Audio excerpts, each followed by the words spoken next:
In just 28 seconds, Alan Dershowitz smugly lectured Congresswoman Jasmine Crockett about constitutional law on national television.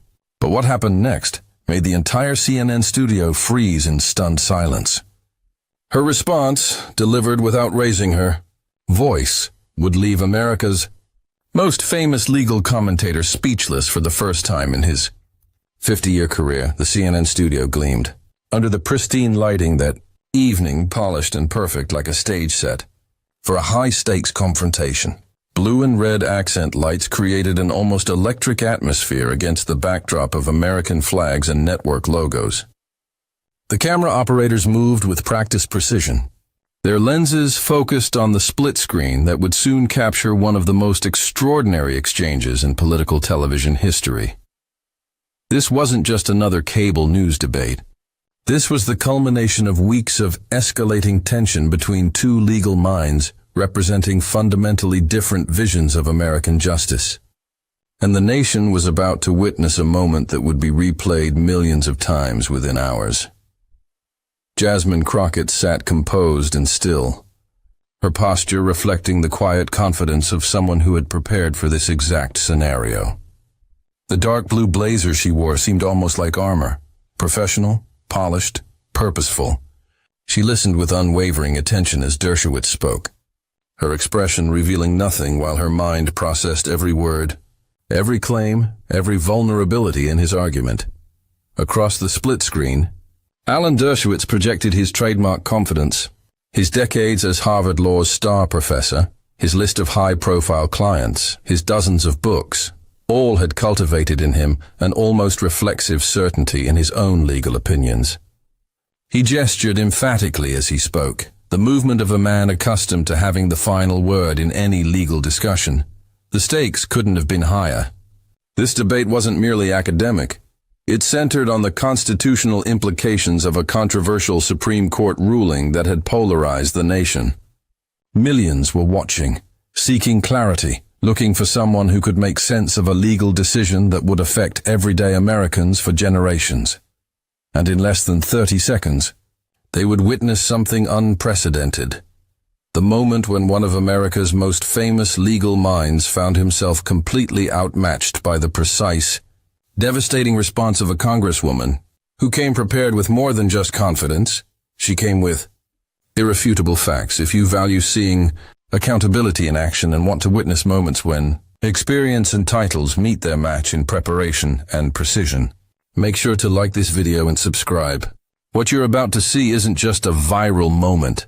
It's a masterclass in speaking truth to power that will change how we think about expertise forever.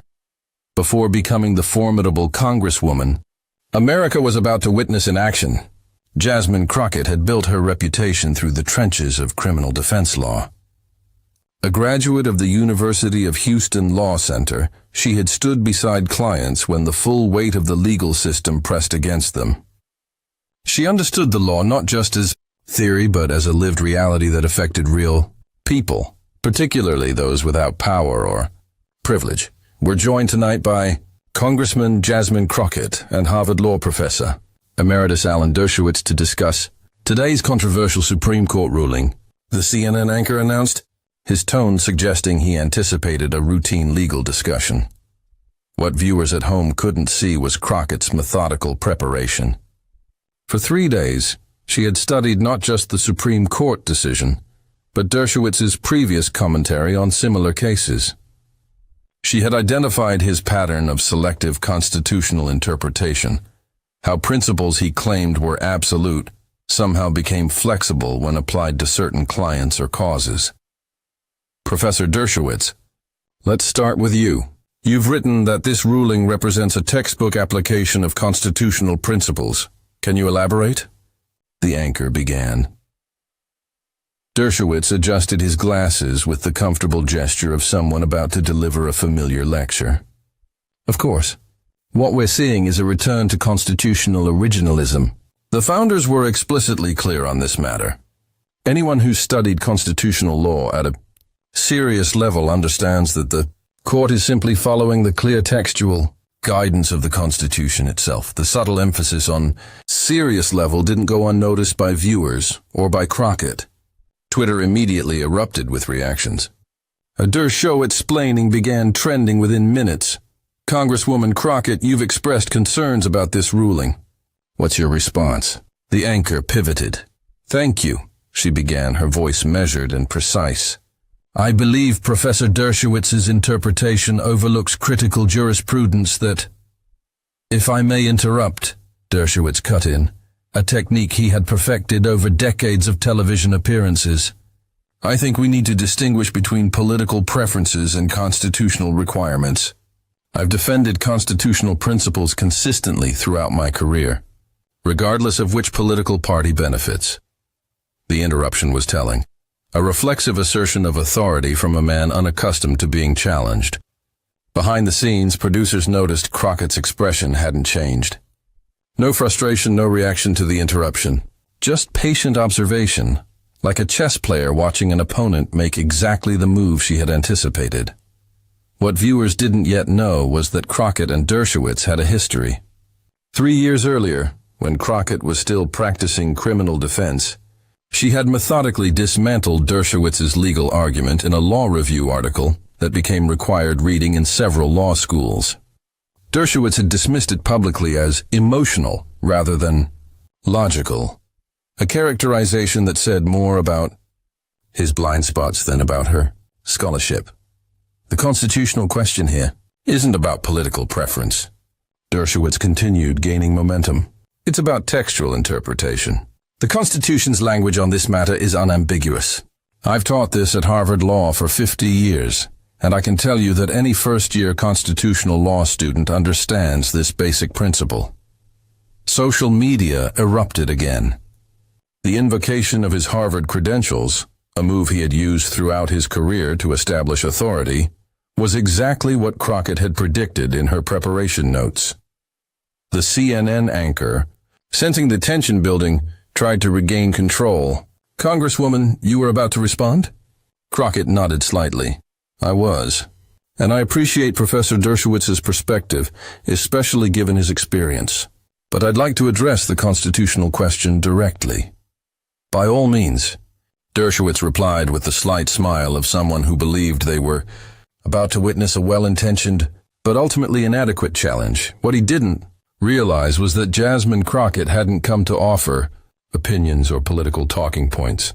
She had come armed with something far more powerful, his own words, his own writing, and the precise constitutional history he claimed to be defending.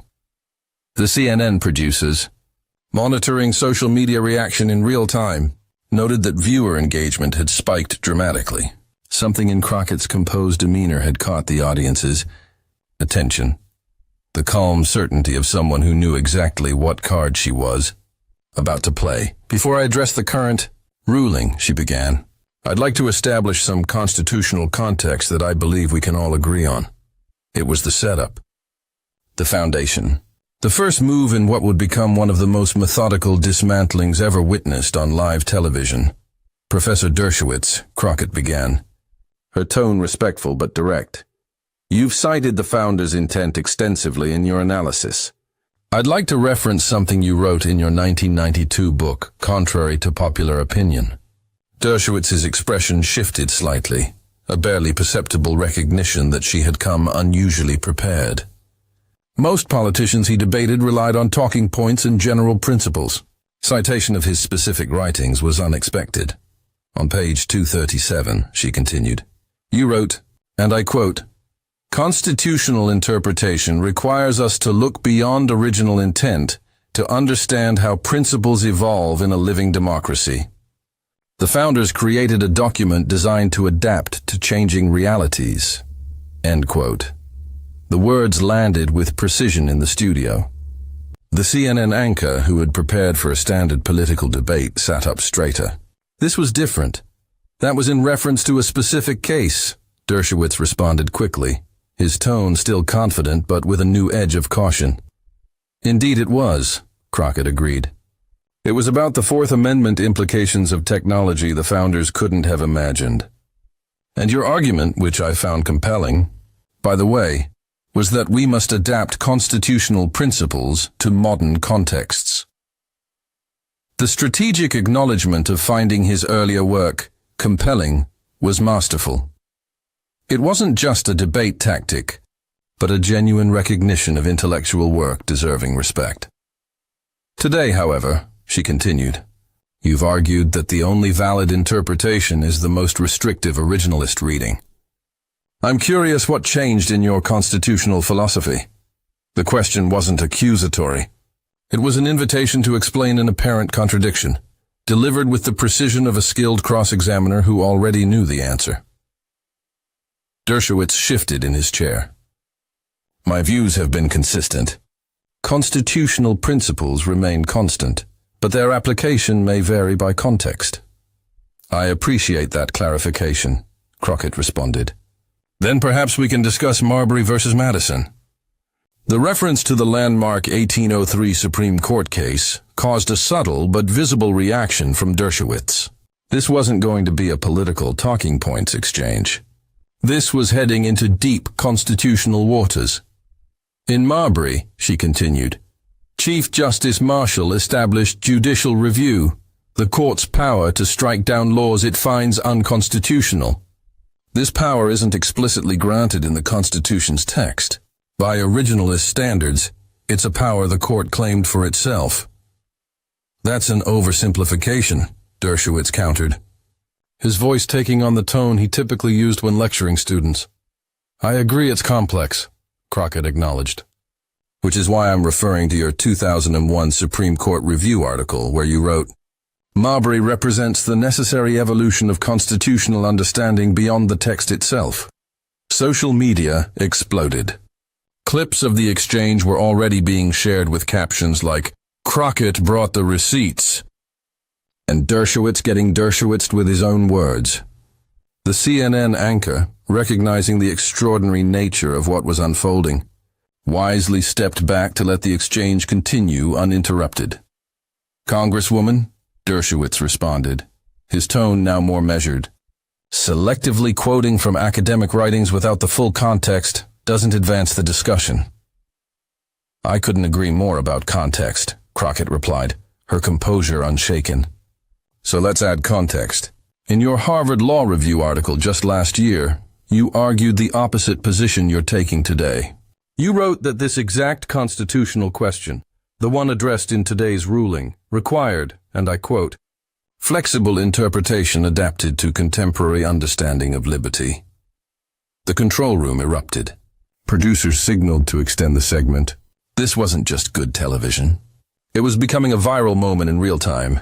Twitter traffic around the exchange had increased 600% in 3 minutes. You're taking that out of context, Dershowitz said, his legendary composure showing the first cracks. I have the full article here, Crockett responded, holding up her tablet. Would you like me to read the preceding and following paragraphs? They actually strengthen the point. For perhaps the first time in his television career, Alan Dershowitz hesitated. The situation was unprecedented for him. His own words, his own scholarly writings, were being used with surgical precision to highlight the inconsistency of his current position. What I find most interesting, Crockett continued, her tone still conversational rather than confrontational, is not that your views have evolved. All thoughtful legal scholars reconsider positions. What's notable is that your interpretation of constitutional principles seems to shift based on who benefits politically, despite your claim of consistency. The observation struck at the core of Dershowitz's self-image as a principled legal scholar above partisan considerations. That's simply not true, he replied, his voice rising slightly. I've defended constitutional principles for clients across the political spectrum. My Harvard colleague Lawrence Tribe would tell you, I actually spoke with Professor Tribe yesterday, Crockett interjected the first time she had interrupted.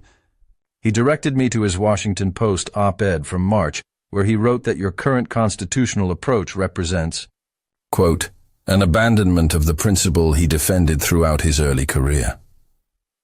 The studio fell silent. Even the camera operators, veterans of countless political confrontations, recognized they were witnessing something extraordinary, a methodical, Evidence-based dismantling of one of television's most formidable legal commentators. Professor Dershowitz, Crockett said, breaking the silence. I've admired your work defending civil liberties. Your early writings on constitutional protections inspired many of us who became attorneys. That's precisely why the contradiction in your current position is so disappointing. It was the perfect pivot, acknowledging his legitimate contributions while highlighting the fall from those principles. Not as an attack, but as a regret. The American people deserve consistent constitutional interpretation based on principles, not politics, she continued. When legal scholars like yourself adopt situational constitutionalism, originalist today, living document tomorrow, based on which interpretation serves current political aims, you undermine the very foundation of rule of law. The words fell like hammers in the silent studio.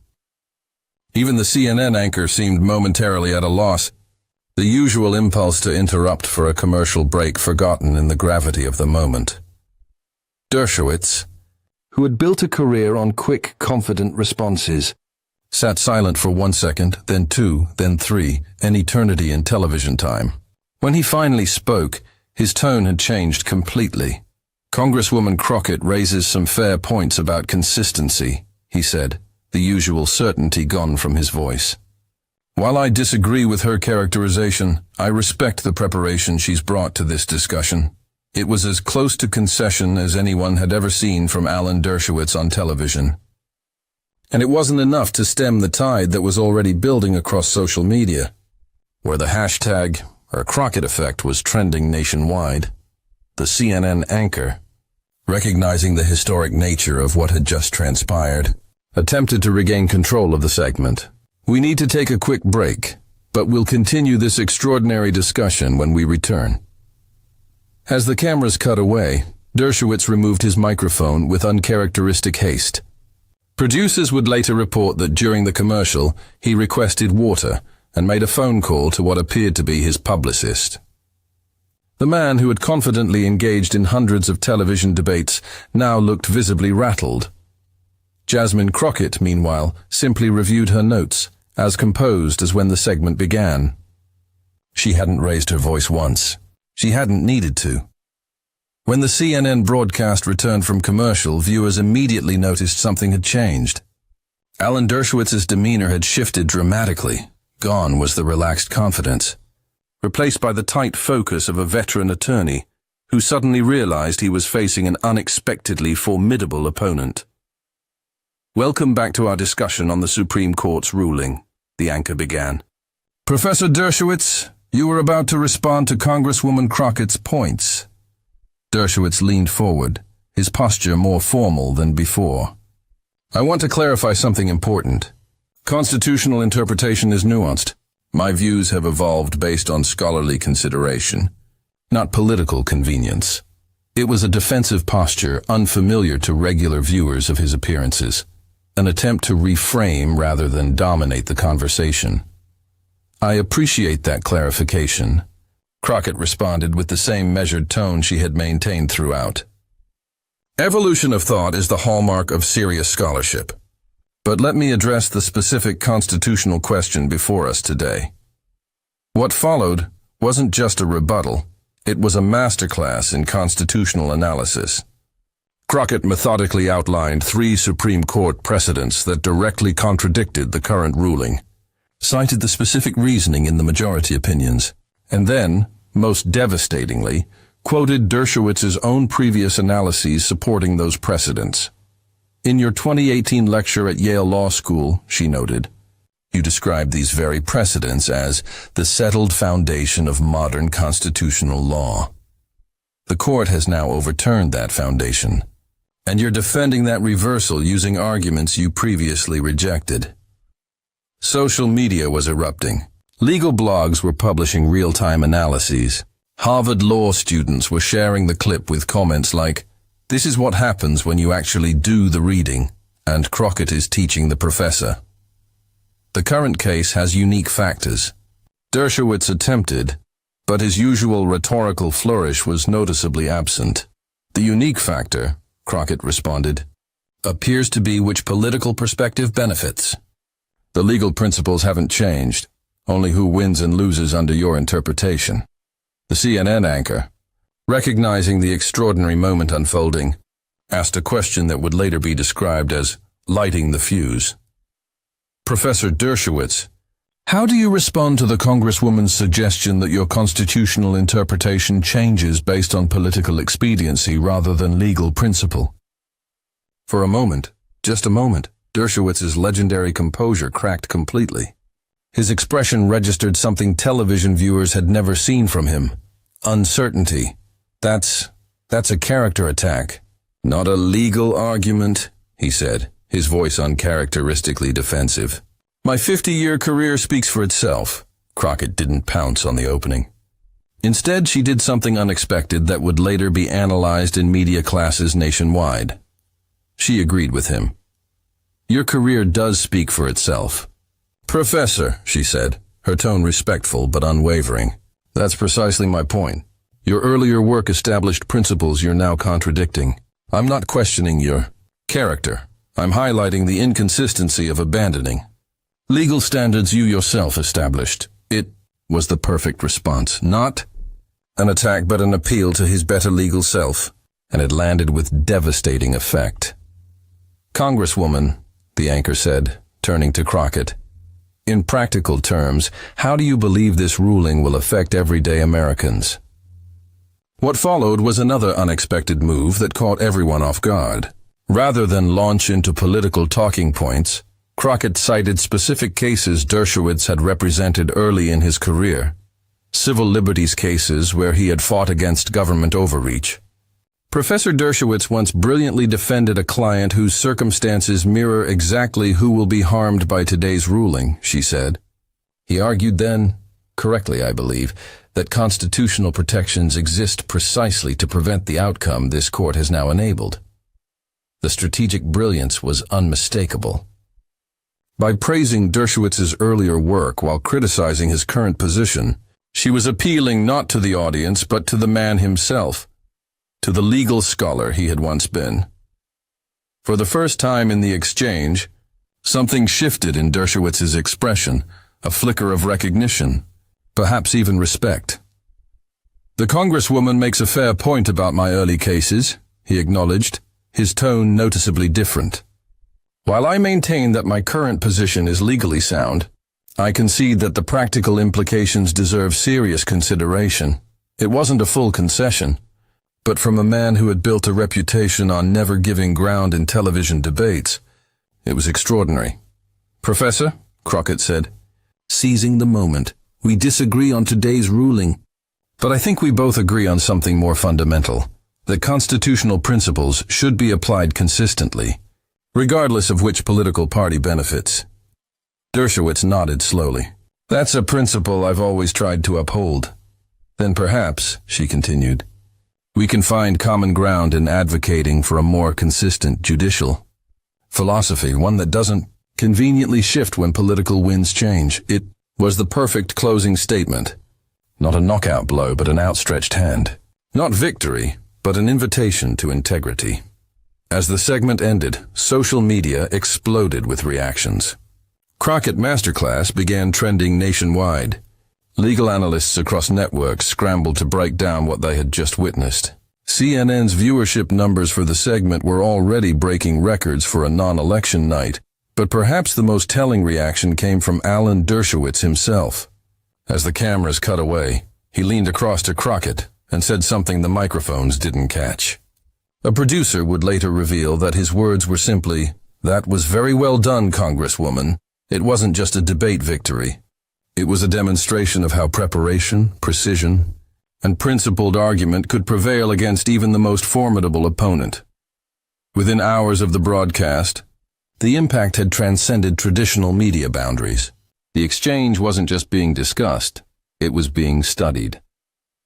Law professors at Georgetown, Yale, and Columbia had already assigned the full clip as required viewing for their constitutional law classes. Harvard Law School, Dershowitz's home institution, saw its student newspaper publish an analysis titled, "When Consistency Matters, the Crockett Method of Constitutional Debate." The viral spread was unprecedented. Within 12 hours, clips of the exchange had been viewed over 78 million times across platforms. The Crockett method trended in 37 countries. Major news organizations interrupted regular coverage for special analysis segments. But perhaps the most telling reaction came from unexpected quarters. Conservative legal scholars, who typically aligned with Dershowitz's current positions, published remarkably candid assessments.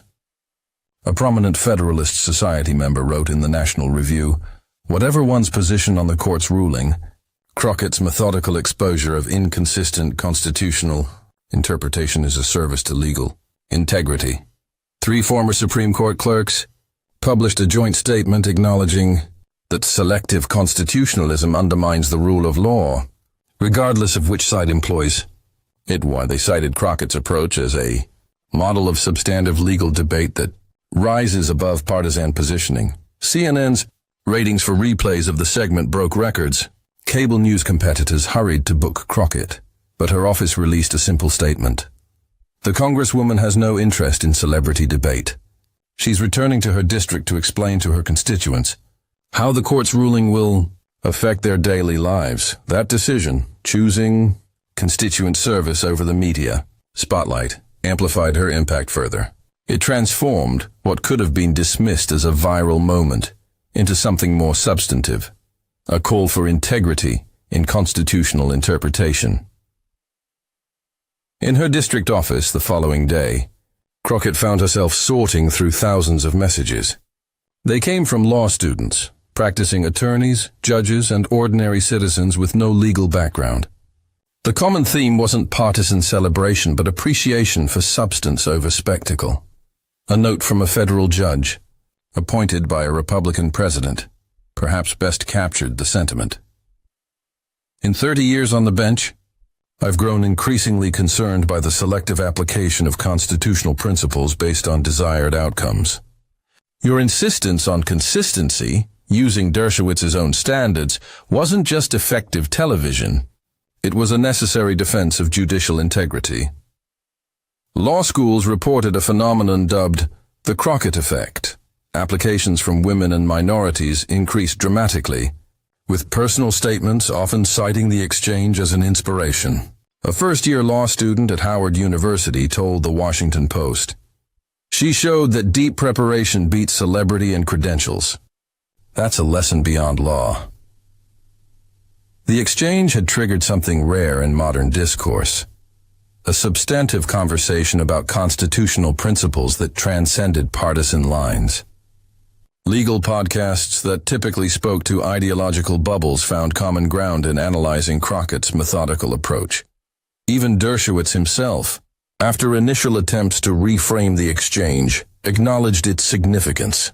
In a surprisingly candid column for The Hill, he wrote, "While I maintain my position on the court's ruling, Congresswoman Crockett correctly highlighted the danger of outcome-based constitutional interpretation.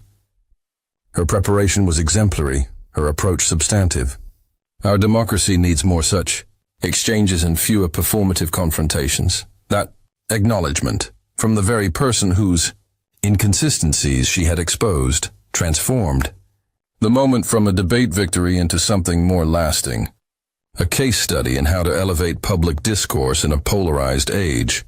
A week after the broadcast, a video went viral showing a high school debate tournament where students were using what they called Crockett citations, methodically quoting their opponents' previous positions to highlight inconsistencies, all while maintaining respectful tone and acknowledgement of valid points.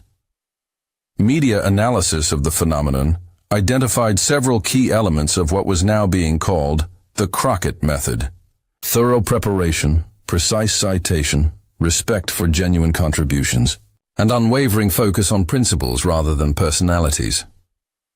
Harvard Law School announced a new lecture series titled Constitutional Consistency Across Partisan Lines, with Crockett invited to deliver the inaugural address. The announcement noted that the series would examine how consistent application of legal principles strengthens democratic institutions regardless of which party controls those institutions, but perhaps the most significant impact came in how ordinary Americans began to evaluate legal commentary. Cable news producers reported a marked increase in viewers' expectations. Audiences now demanded substantive analysis over partisan talking points. One network executive told Columbia Journalism Review, "Viewers are asking, would this argument pass the Crockett test? Is this commentator consistent in their principles regardless of who benefits?" In her congressional office, Jasmine Crockett kept the focus where she believed it belonged, on the practical implications of the court's ruling for her constituents. When asked by a staff member about her newfound fame, she simply replied, "Famous isn't the goal. Effective is the goal, and effectiveness comes from preparation, not performance." That approach, substance over spectacle, preparation over performance, had not just won a debate. It had provided a template for how democratic discourse could function in an age of sound bites and tribal positioning. Law professors, political scientists, and media analysts would continue studying the exchange for years, identifying it as a rare moment when substantive argument broke through the noise of modern political communication. But for millions of ordinary citizens who watched it happen in real time, the message was simpler and more powerful. Preparation matters. Principles should be consistent. And sometimes, the quietest voice in the room can be the most devastating, if it speaks with precision and integrity. If you found value in this breakdown of how substance can triumph over status, please like and subscribe. With your support, we can continue highlighting moments when preparation and principle cut through the noise of modern discourse. Because in a world of sound bites and spectacle, the Crockett method reminds us that substance still matters, and preparation still beats performance when the stakes are highest.